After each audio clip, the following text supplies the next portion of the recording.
ఎందుకు అంతలా బాధపడుతున్నావు? నువ్వు నమ్మిన వాళ్లందరూ నిన్ను ఒంటరిని చేసి వెళ్ళిపోయారనా? లేదా నీకు ఎవ్వరూ తోడు లేరనా? ఏది జరిగినా నీ మంచికే జరుగుతుంది. నువ్వు అలా బాధపడుతూ కూర్చుంటూ నీ జీవితాశయాన్ని మరిచిపోకు.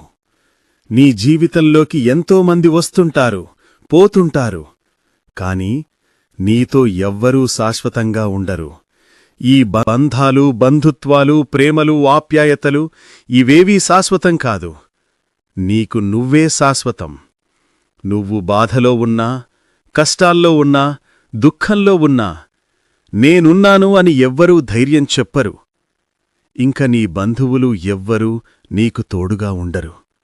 ఎవరి పనివారు చూసుకుంటారు.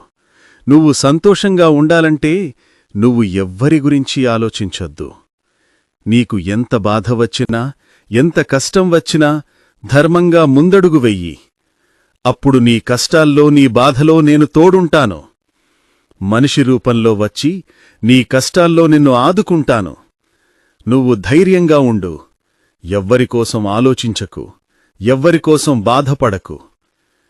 ఈ రోజుల్లో అవసరానికి వాడుకునే బంధాలున్నయే తప్ప అవసరానికి నిన్ను ఆదుకునే బంధాలు లేవు. అతిగా ఎవ్వర్నీ నమ్మకు. ఎవ్వరిపైనా నమ్మకం పెట్టుకోకు. నిన్ను నువ్వు నమ్ముకున్న ప్రతిసారీ ఈ బాధలు, కష్టాలు, కన్నీళ్లు ఎప్పటికీ నీ దరి చేరవు.